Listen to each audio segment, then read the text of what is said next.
भगवत गीता का आपको 9वां अध्याय में क्या बताते हैं, 9वें पार्ट में, कि पहले भी जिनके राग, भय और क्रोध सर्वदा नष्ट हो गए थे और जो मुझ में अन्य प्रेम पूर्वक स्थित रहते थे, ऐसे मेरे आश्रित रहने वाले बहुत से भगत उपरयुक्त ज्ञान रूप तप से पवित्र होकर मेरे स्वरूप को प्राप्त हो चुके हैं।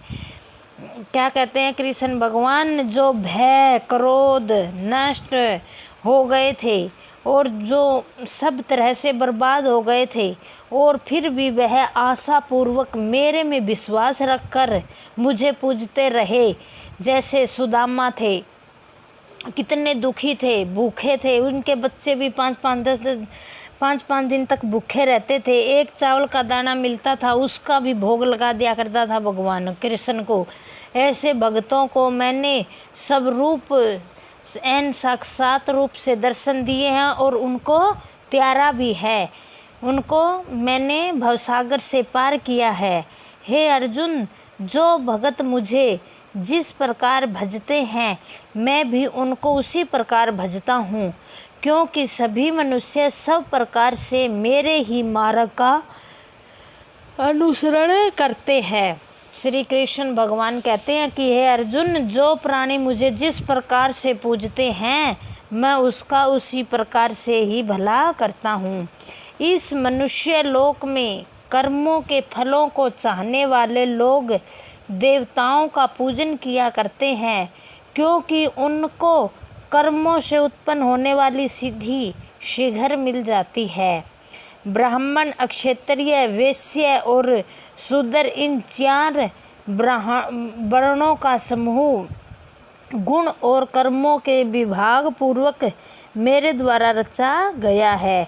इस प्रकार उस सृष्टि रचनादि कर्म का कर्ता होने पर भी मुझ अविनाशी परमेश्वर को तू वास्तव में करता ही जान। कर्मों के फल में मेरी स्पृहा नहीं है, इसलिए मुझे कर्म लिप्त नहीं करते। इस प्रकार जो मुझे तत्व से जान लेता है, वह भी कर्मों से नहीं बंधता।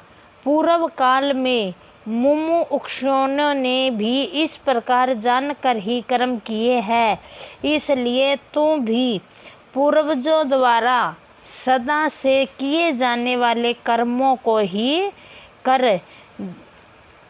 कर्म क्या है और अकर्म क्या है, इस प्रकार इसका निर्णय करने में बुद्धिमान पुरुष भी मोहित हो जाते हैं। इसलिए वह कर्म तत्व मैं तुझे भली भांति समझा कर कहूँगा, जिसे जानकर तू अशुभ से अर्थात कर्म बंधन से मुक्त हो जाएगा। कर्म का स्वरूप भी जानना चाहिए और अकर्म का स्वरूप भी जानना चाहिए, तथा विकर्म कर का स्वरूप भी जानना चाहिए, क्योंकि कर्म की गति गहन है। जो मनुष्य कर्म में अकर्म देखता है और जो अकर्म में कर्म देखता है, वह मनुष्यों में बुद्धिमान है और वह योगी समस्त कर्मों को करने वाला है।